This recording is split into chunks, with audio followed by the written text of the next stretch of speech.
Well, Mrs. Vaughn, are there any questions that I can help you answer? I don't understand. How did I get HPV? I've been with my husband for over 7 years. Well, HPV is an extremely common virus. Most sexually active people develop it at some point in their lives. It is transmitted through any type of sex, but especially vaginal and anal sex. Most people with HPV have no symptoms, so the virus can be transmitted unknowingly. Signs might appear several years after being infected, so it's difficult to know when you might have acquired this infection. Okay. Why do I need this colposcopy? Well, since your last Pap test was positive for some mild abnormalities in the cells of your cervix, we'd like to take a closer look to see if there are any concerning changes on the cervix. Although the virus usually goes away on its own, HPV can occasionally cause cervical cancer. And if we see any concerning changes, we'll perform a biopsy, which means it will take a small piece of tissue and send it to be examined in the lab. The results from this lab will let us know if there are any further treatments required at this point. Wait, cancer? Should I be worried?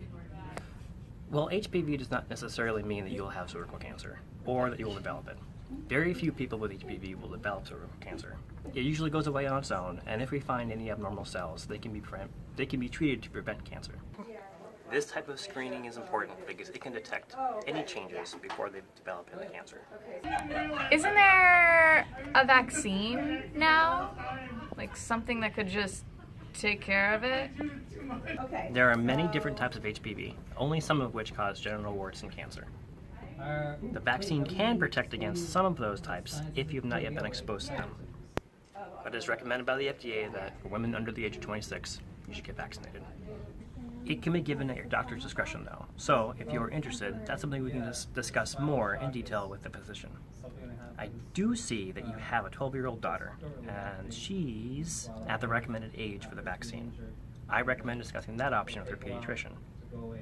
I know that's a lot of information, but do you think we can summarize what we've gone over so far? Yeah, okay. I think I understand. Even though HPV is sexually transmitted, it's difficult to know when you get it. And since the signs might not show up for years and men don't develop signs, which my husband has done,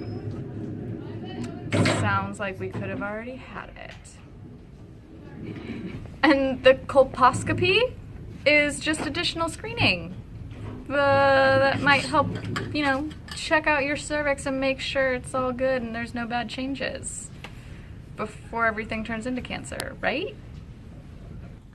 That's right.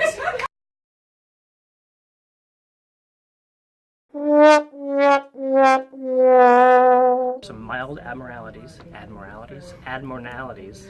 This type of screening is important because it can detect abnormalities. Some abnormalities. It's not just Some me. abnormalities. Mild abnormalities. Abnormalities. For some abnormalities. That's right.